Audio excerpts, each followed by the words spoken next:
Good morning. Good morning. It's so great to see so many people here. It hasn't gotten really brutally hot yet today, but I think it will. If this is your first time here or you're 100, we're glad you're here. If you carry the weight of a weary world on your shoulders, or you entered through the doors with a song in your heart and a skip in your step, we are glad you're here. If you are the loudest voice in the town square or the subtle hand behind the scenes, we are glad you're here. If you have failed once or 1,000 times, we're glad you're here. If you sing like angels or mumble behind the hymnal, we're glad you're here. This community is what it is because of your presence. So welcome into this space of love, support, justice, companionship, fellowship. We are so glad you're here.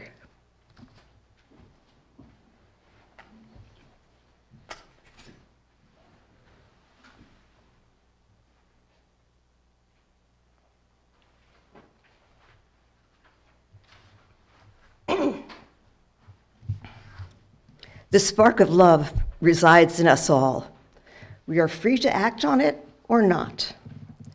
If we choose love, how will love shape what we do? If I choose love, will I find it when life gets hard? If I choose love, will you choose love also? Love begets love, and it is love that lights our chalice. Let us all choose love. Let us be a faith that gathers, reaching for one another, reaching through the walls of hate that others build, through the cages of ignorance and arrogance, and through the fear that burns city streets. Let us be a faith that sees a vision of a better world, more holy, more just, and with more love. There is a faith that binds up the broken, cauterizes battle wounds with the balm of peace, sings louder and louder than the trumpets of war. Let us be that faith too. Let us be the ones who do not tread lightly in this world, but light it up with our love, who hold up the mirror of worth and dignity, who are the sanctuary that others seek. But first, let us be a faith that worships together, here, this morning, at this moment. Let us be a faith. This morning we have one of our, I'll say, regular speakers, my husband, Eddie Correa, who I think almost all of you, if not all of you, know. Eddie is an attorney in Washington, D.C., and also a professor at the Washington School of Law, and the author of several books, both fiction and nonfiction. Today, he will talk about Eastern versus Western religion. This is part 3 of the topic. And today is, what is the final goal of existence? Thanks, Carolyn. In a few minutes, I'm going to talk about the different goals of Eastern and Western religion, because all the 5 major traditions that I'm going to talk about all have some ultimate goal. But then the question is, do we really need a goal? I mean, what is a spiritual path? We use that phrase a lot. And that suggests that we have some starting point and we're heading towards some end point. But that might not be the way our life works or you want it to work. It could be that a spiritual path is more like a hiking trail. You start at a point, you enjoy the hike, and you come back to where you started. You don't really have an ultimate goal in mind. We might have some intermediate goals, we might call them, to repair a relationship that was broken, to become more physically fit, to become a better person. Those, I'm not sure I would call those spiritual goals, but you could call them spiritual goals. but you don't need to define them as an ultimate goal. In fact, if you find yourself in a point of your life where you're enjoying the journey and not worrying about some ultimate goal, that's an enviable place to be, I think.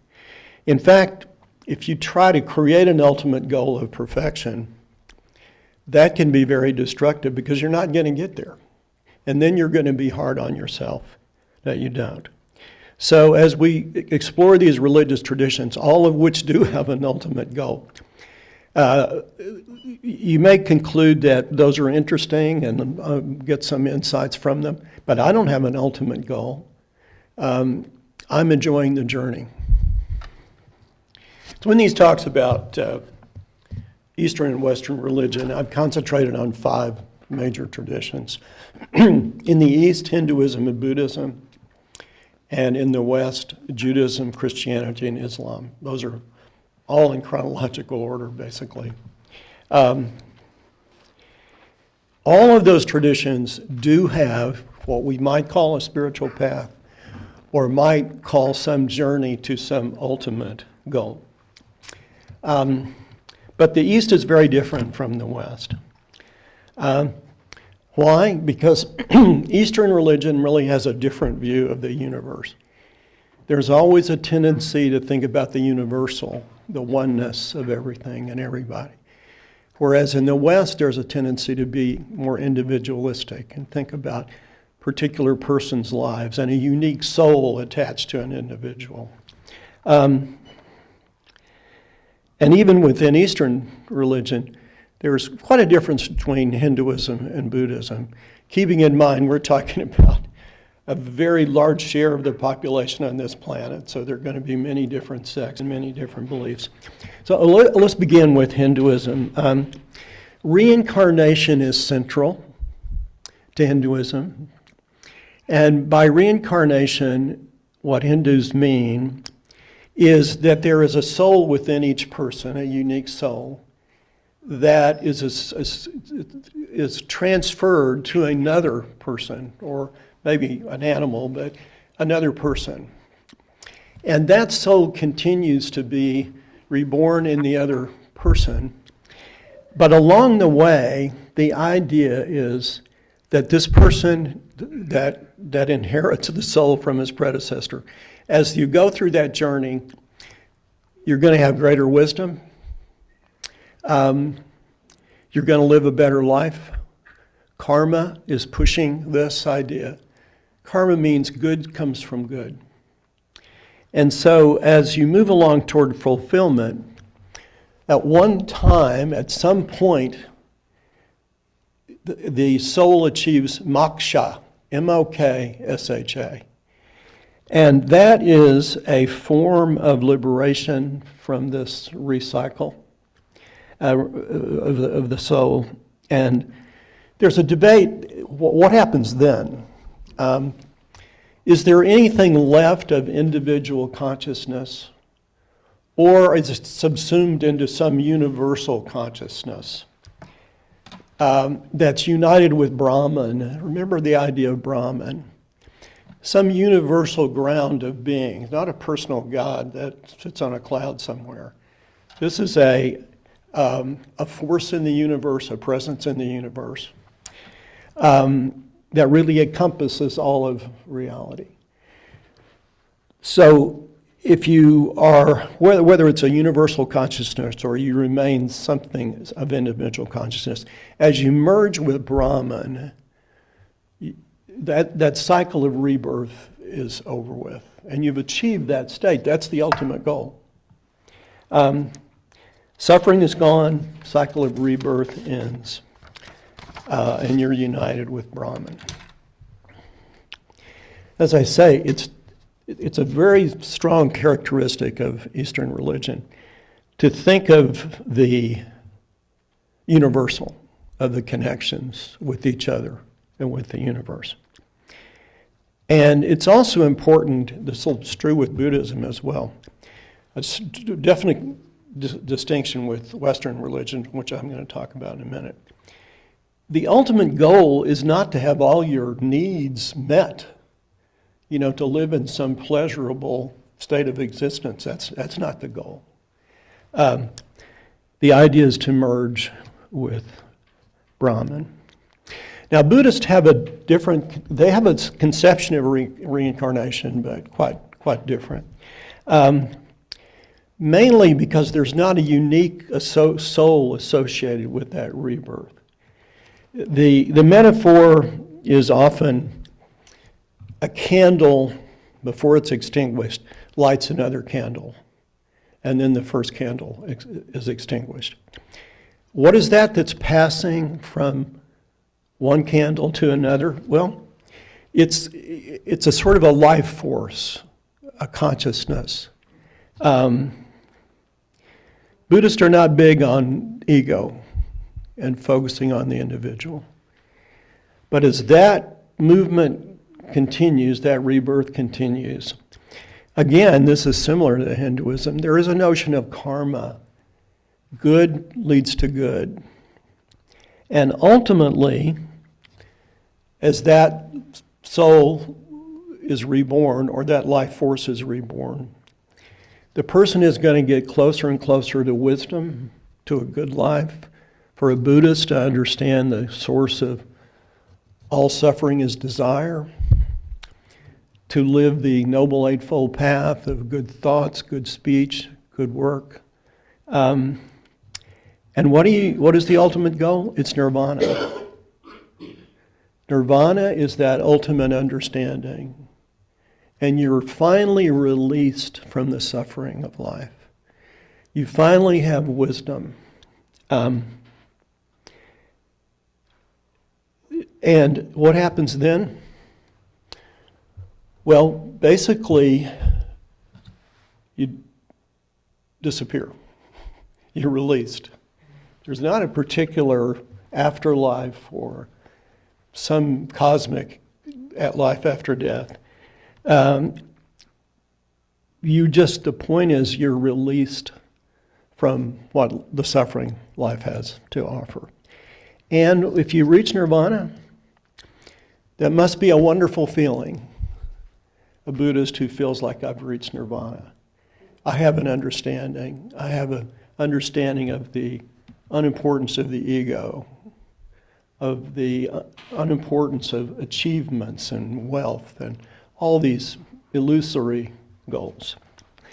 Now, what do these two ideas have to offer us today? Because I think Eastern religion is a hard sell in the West. Because it really does require us to give up on our ego. It really requires us to give up on conventional goals of material wealth. So you may not want to go all the way to become a Hindu or become a Buddhist or absorb all those beliefs. But these ideas of moksha and nirvana still have quite a bit to offer. What are they? Well, first, if a Hindu achieves moksha or a Buddhist achieves nirvana in his or her own lifetime, then they have the joy of that state. They have the joy of wisdom from nirvana. They have the joy of ending the cycle of rebirth if they can achieve it. And some Buddhists do. The original Buddha is said to have achieved nirvana in his lifetime. In both cases, the importance of the individual fades away. You can forget about this pursuit of material wealth and fame and fortune. Those were illusory from the beginning, and you come to understand that. A second benefit, I think that all of us may get something from, even if you don't achieve moksha or nirvana in your lifetime, the idea that someday in the future, that soul, whether it's the Hindu, the soul that comes from you to another person, or the life force that comes from one Buddhist to another, that can give you some comfort that as in the cycle of death and rebirth, there's some ultimate goal that's being met. You're not going to get there in your lifetime, but you're on the journey part of the journey.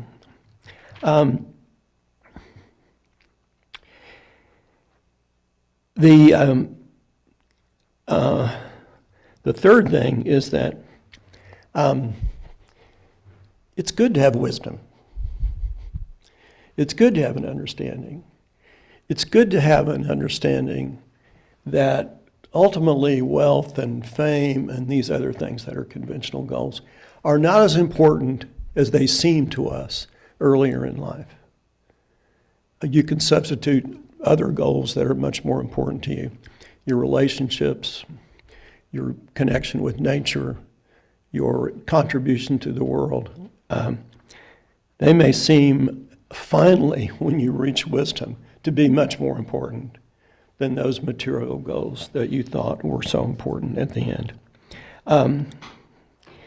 The idea of Brahman as some universal reality that connects us all, and that is identical to Atman, which is our soul, that those are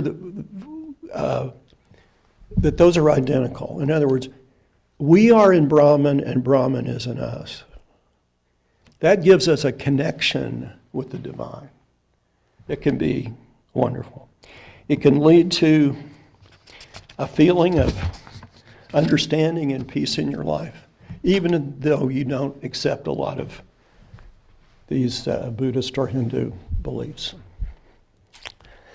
All right, let me talk about Western religion.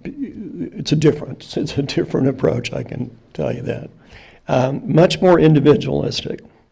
Much more emphasis on having the right beliefs of doctrine rather than some universal understanding.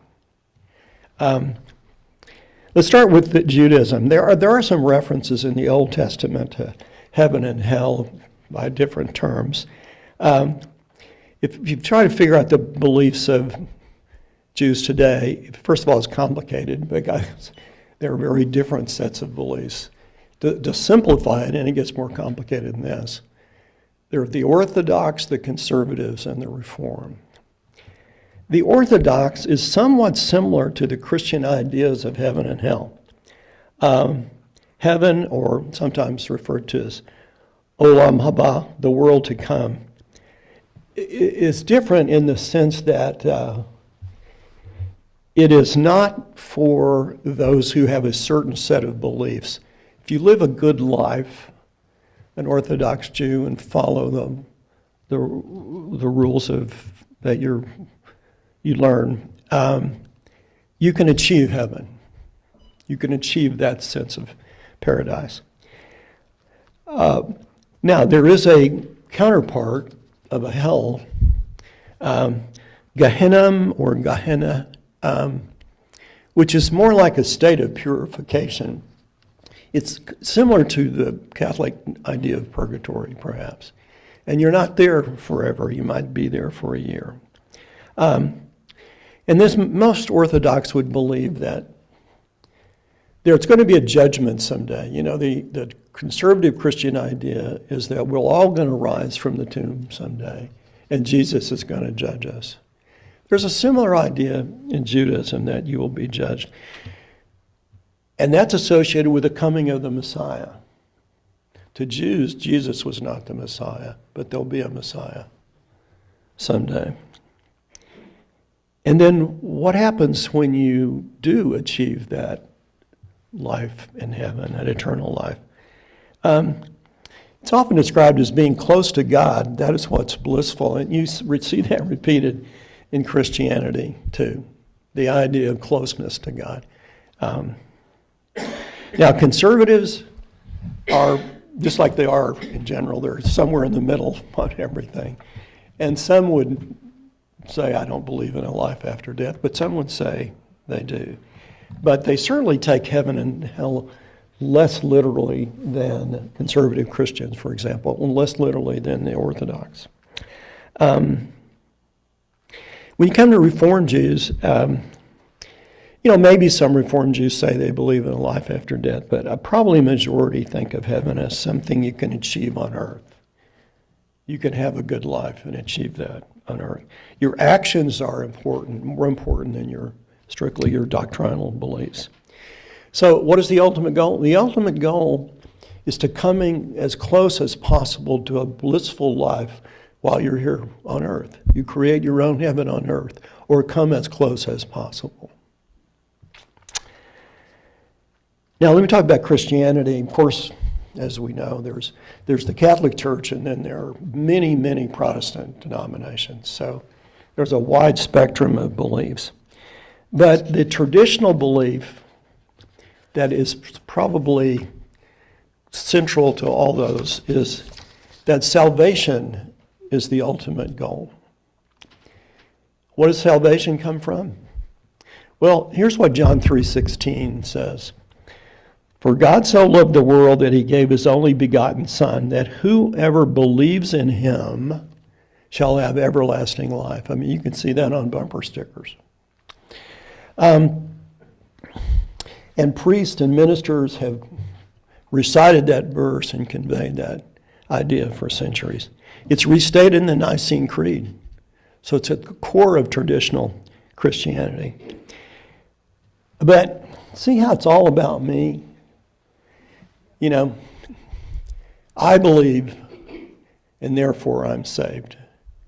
But if you are too dumb or too stubborn to believe what I do, then you're in for a rough ride, perhaps eternally in hell. For that to be the core statement of Christianity and what Jesus was all about, I think it's a huge mistake. Let's compare another Bible verse. It's a little bit longer, doesn't lend itself to a bumper sticker quite as much. It's Matthew 22:35-40. I'm reading from the King James Version. You have to imagine Jesus speaking to a crowd. And then, I'm sure this happened a lot with Jesus. You know, there are people who were simple country folk listening to this country preacher, small town preacher, and just really hanging on every word. Then there was the crusty establishment, you know, Jewish establishment. This is all Jews. Jesus was a Jew, as you know. And these upper echelon Jews were trying to trick Jesus. And so here's how this verse begins. Then one of them, which was a lawyer, it's always a lawyer, doing this kind of stuff, asked him a question, tempting him and saying, Master, which is the great commandment in the law? Now that's sort of like being in a political debate and having the one person say, which do you prefer, peace or prosperity? Trying to trick somebody. And Jesus said unto him, Thou shalt love the Lord thy God with all thy heart, with all thy soul, and with all thy mind. This is the first and great commandment. And the second is like unto it, Thou shalt love thy neighbor as thyself. On these two commandments hang all the law and prophets. That's Jesus' theology in a nutshell. Pretty simple, pretty inspiring. Now, I remember thinking about this when I was 12 or so, when I went to my Disciples of Christ church in Oklahoma. Could this John 3:16 idea possibly be right? That if you grew up in Africa and never heard of Jesus, or you grew up in Saudi Arabia and you heard about Jesus, but you were taught by the Quran that it was blasphemy to think of Jesus as the Son of God. If that's your upbringing, and you've lived a very good life, you lived a moral life, you lived a good life, you're going to be condemned for that? I mean, what loving God would create a system like that? Just doesn't make any sense to me. Incidentally, universalism, the second U in UU, has always taught that there's some ultimate reconciliation with God. You're not condemned eternally. Let me say a word about Islam, and then we can have a conversation about this. It's in some sense much more uniform because the Quran is the guiding, the sacred text. And it's, traditional Muslims would say, Every word of the Quran is right for all time. It was given to Muhammad by the angel Gabriel straight from God. And therefore, what could be wrong? How could it be error? If you live a good life and are faithful to Allah, then you can go to paradise. Now, I use the word paradise because if you compare the description of heaven in the Old Testament or the New Testament with the description of paradise in the Quran, it's much more specific in the Quran about what is going on there. Just a few passages. In it, this is from the Quran, in it are rivers of water unaltered, rivers of milk whose taste never changes, rivers of wine delicious to those who drink, and rivers of purified honey. Another one, for those who fear standing before their Lord are true gardens with spreading branches. In both are two flowing springs.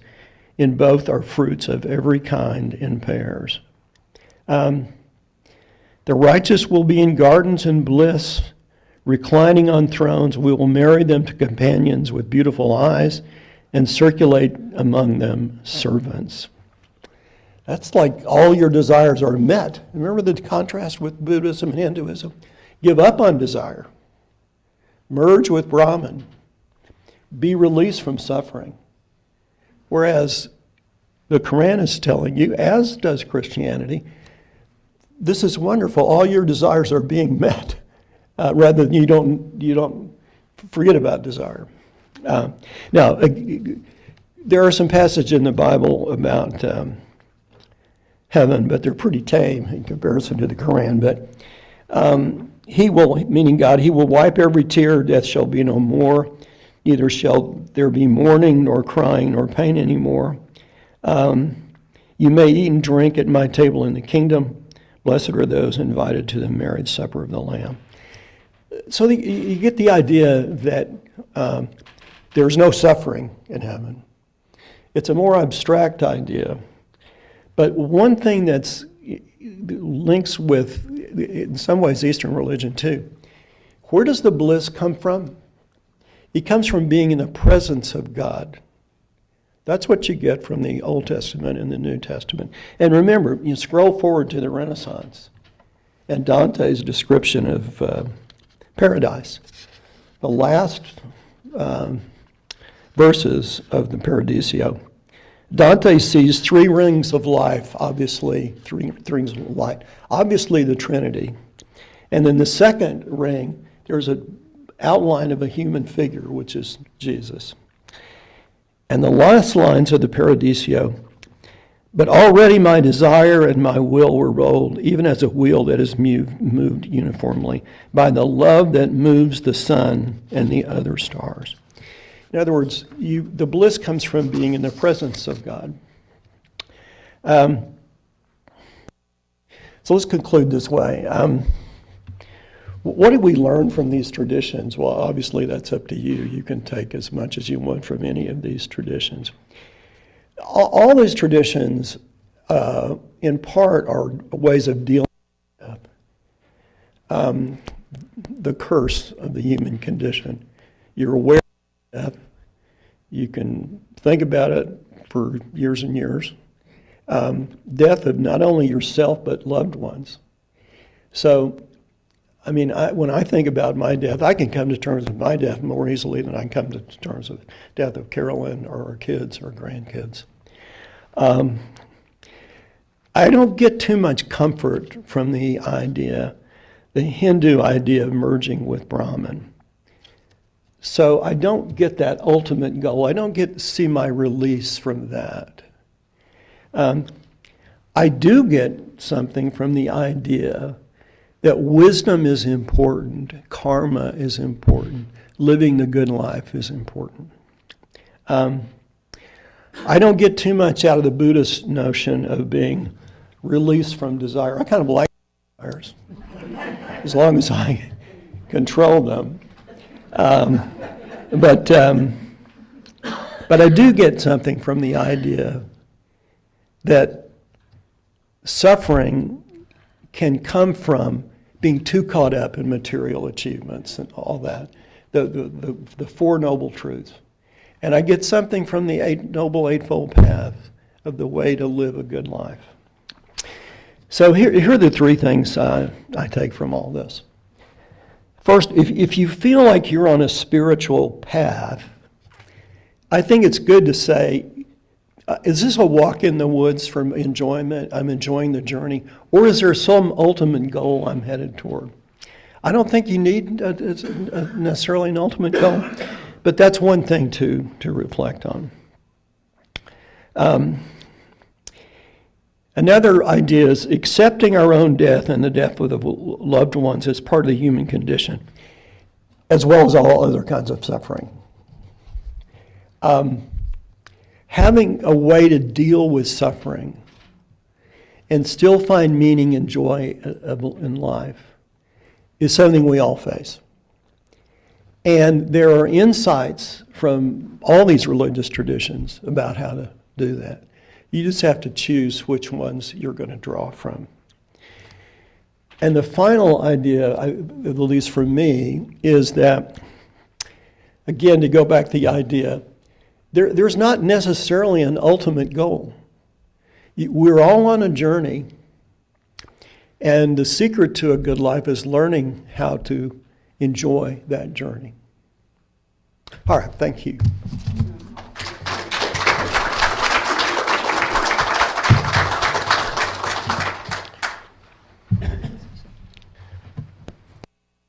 Well, thank you, Eddie. Thank you very much. And we have time now for questions and comments. Thank you, Eddie. Again, I was at the first one, and I'm at the third one, and I just love the tour de force. Good. What was in my second level conversation as you were moving through this was how that's foundational. What you provided is foundational, particularly in terms of the renaissance of the mystery schools in the 18th and 19th century. And it occurred to me that this community, the UU community, is also that. And that it's a community that intersects all of those and brings it together. I also think about what's happening in the world, in my world of organizations, and where agile organizations are just like that. They're crossing the functions, like crossing the 5 different religions, and saying, how do we use all of that, rather than judge one as right or wrong? And so to me, there's an evolutionary process, if you want to look at it from that perspective, that says, if we step away from the right or wrong of each of these and say what is happening evolutionarily, all of them have bits to contribute. And as the Masons say, and the mystery schools, every spiritual path is part of the light. And then the question is not taking somebody's opinion out there for that, but checking with your heart and resonating with whichever combination or mix makes sense. Yeah. That was a little, so thank you for creating that. I agree. Well, one of the beautiful things about UUs is that we say expressly that we're relying on these different traditions without picking out one. And another thing, just to reinforce what you said, if you have a conception of God, and you don't necessarily need a conception of God, but you might have one, those conceptions are going to be different. And if, as I think, which I can't say that I'm right about this, God is a mental construct, a very powerful, useful one in history. But if our conception of God is our own mental construct, then who's to say any of those conceptions is wrong? Because it's my conception. It works for me. Who's to say I'm wrong about that? So, yeah, I agree. So I was going to tag on to the end of what you said. But if you're checking in with yourself to see what fits with your own heart, that is a more kind of a more Eastern bent, because that's what Buddha said to do. Don't listen to me, don't follow what I say, go out and experience your life and make your own decisions about. And whereas Western religions tend to do the opposite and tell you not to follow your own heart, because your own heart is, you're a frail human that it came into this life with sin, and in order for you to go on the right path, you need to follow what was put in the book. Right. Right. So I want to bring this back to the current life that we're living right now, and just the practicality. If you have a perspective of unity consciousness, and you're focusing on the whole world rather than just yourself, you're focusing on connection and being one with nature, with other people, with the earth. Your focus is going to drive you towards actions that are going to keep the earth and other people more healthy, and you're not going to saw off the branch that you're standing on, right? Yeah. So there's a practical benefit to having a leaning towards unity consciousness. Yeah, I do think there are a lot of attractive things about that idea. Yeah, you compare the Nicene Creed, to the Noble Eightfold Path, and it's quite a different approach to finding what's good and meaningful in life. Very different. So Eddie, I have a question for you. Yeah. Kind of a long question. So in the Abrahamic religions, it's all ultimately the same God, but different ways of doing it. Yeah. In Islam, there's two major sects of the Shiite and the Sikh. And in Christianity, there's thousands of different denominations that all think their way is the correct way. But they all preach peace and love and acceptance, but there are so many wars done in the name of, I'm not sure of Judaism, but of Islam and Christianity against the Jewish. In the Eastern traditions, are there tendencies toward wars or control in the name of their religions? If you look in the Quran, you'll find passages that support different, including the idea of jihad and so forth. And if you're looking to humanize that, if you're a Muslim, you describe jihad as a personal war. You're fighting the temptations to you. But frankly, the tradition of religion, including Christianity and the Crusades and the war on the Huguenots, and it's bloody. It's a bloody history of religious wars. And I don't know if I would quite call the war in Iran a religious war now, but there's certainly, in the Iranian population, at least in that leadership group, understanding us, where we're coming from, and our understanding them, there's a huge gap in understanding of the way the world works. So I'm hoping, as we all hope, that the good, as you say, there's kind of the equivalent of love your neighbor, the golden rule, in every religious tradition. You can find that's what ultimately becomes dominant over time. And we move away from these exclusivity ideas like John 3:16, and we start to recognize that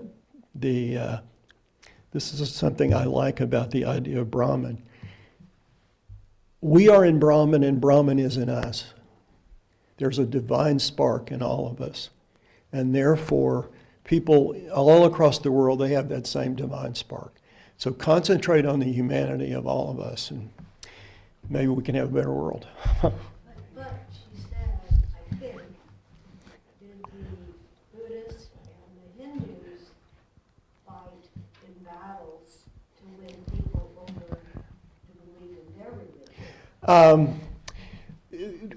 Not so much, although I have to, you point to the what's going on in India. There's a militant Hinduism, a nationalist Hinduism that's bad, that Modi, the Prime Minister, has relied on that. And I remember Bob Weekley telling me about when they visited the Far East, about some Buddhist group would travel to another Buddhist temple and try to steal their statue of the Buddha or something like that. So there is conflict there. But if you step away from the way they actually behave to the theory, the underlying theory of the religion, both are very peaceful. Eddie, thank you. Yeah. A few comments, and I feel they all kind of flow together. Speaking for myself, I find that the intellectual pursuit of everything you're talking about often gets us wrapped around an axle. My bottom line is keep it simple. Now, I have Pentecostal friends who say to me, Jeff, we don't need the 10 Commandments. All we need to do is love Jesus. And everything makes sense, good and bad. And then you speak of desire, and that you enjoy desire. I do too. But I also understand that when you obtain the desire you seek, there's another desire that replaces it. Mm-hmm. And it's a continual movement of desire and desire. And that in itself isn't bad. But then for me, I find I don't need to go to everlasting, whatever that may be, to remove desire. I find a wonderful feeling in a deep meditation that there is no desire. And what it all means, I don't know, but I enjoy that mm-hmm. as well. Yeah. I really enjoy that. So I love the moment for myself, and that is to live in the moment and enjoy life. And as many of you have heard me say, just dance with life during the good times, the bad times, and enjoy what there's here. Yeah. Well, I certainly agree with that. And I think one way to do a modern version of what the Buddha said about desire is that if you're going to enjoy life, if I'm going to enjoy, and I know this is stupid, but I root for OU, my old college. And if I were to give up on the desire for them to win a game, I would lose the enjoyment when they win, because they do sometimes win. So it must be that literally giving up on desire, as I say, a hard sell in the West, and it's a hard sell for a lot of people. The issue is controlling desire, not get overwhelmed by it, to see the superficiality of some of it. You know, you see people all the time that they're telling you, I'm going to hurt everybody's feelings in here, but telling you the greatest trip they just ever came back from or something like that, or their giant house or something. And the idea that you would sort of be struck by a feeling of envy, you know, and suffering because you didn't have that, that's a huge mistake. So I think we can all kind of get on top of that. No, I appreciate where you are, Jeff. I think it's great. Yes, sir. Thank you for your free talks. I've gotten a lot of insight out of that, including today, enjoying the journey. But my question was, is there any, generalities or specifics between Eastern and Western religions about whether one's particular actions affect sort of the outcome of the journey? Yeah. Because I've seen differences in Christian denominations. Yeah. Karma plays a role in both Buddhism and Hinduism. So yes, actions do move you closer to nirvana or moksha. So yes, actions play a role. I mean, the Noble Eightfold Path in Buddhism is how to live your life. It's a code of living. You know, don't use hateful speech, you know. When you get to Christianity, the role of beliefs versus deeds is a big controversy, you know. I think the Catholics kind of say both are important. But you get to other more strictly conservative beliefs, and it's all about beliefs, you know. It's that John 3:16 idea. And that's what I was taught when I was a kid. We had to go to the front of the church and confess our faith in Jesus, and if we didn't do that, we were in big trouble. So, you know, that's the doctrine. I mean, you read the Nicene Creed. I mean, it's a long statement of doctrine. And that's probably the big weakness. I've said this a million times, but if you get hung up on doctrine and hung up on the importance of beliefs, it leads you to the idea that my truth is your truth. And that is the source of conflict and suffering. Yes, sir. Or any, Carol? Yeah. Way off topic, sort of. In one of your talks, I made a note afterwards. Have you taken a look or spent any time with Native American beliefs, Aztec religion? I did look into Aztecs after maybe you raised it. And a little bit of Native American beliefs. I mean, I think this is very superficial, and I don't mean, when I use the word primitive, I don't mean to make that a pejorative statement. But we think that early religion was based on animism, the belief there were spirits in rocks and mountains and rivers and so on. And to live the good life, you had to stay on good terms with those spirits, you know. The Aztecs, I'm sure, inherited indigenous beliefs because the migration pattern was across the Bering Strait, down through Canada, through North America into South America, where the Aztecs ended up in Mexico.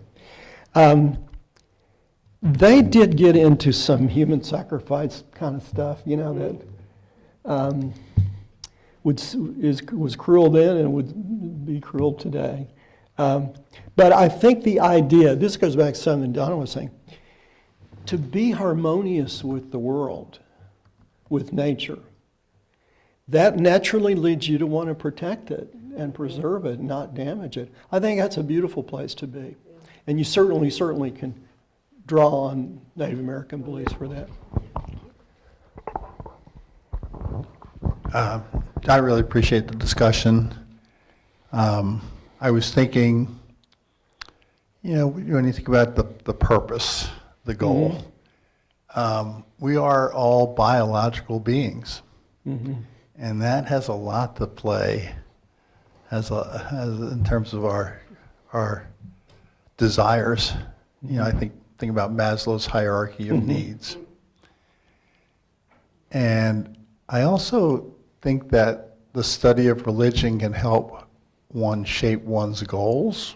And if one can act in a way that's consistent with the goals, this kind of universal reciprocity, love thy neighbor as thyself. I think about Viktor Frankl and logotherapy, acting in a way that's consistent with your goals, even in situations where your basic needs aren't being met. To me, that's the highest expression of your spirituality. Frankl is an interesting man's search for meaning. You talk about trying to live a good life, trying to find meaning in life under the worst possible conditions of human existence, living in a concentration camp. And to be able to find the importance of love, even in that environment and so forth, I think is wonderful. My feeling about all these religious traditions is, at least just the way I look at it, I'm going to take some insights from some of these, but I'm not buying the whole program, for any of them. But I think it's possible to do that. Okay, anything else? All right, thanks, guys.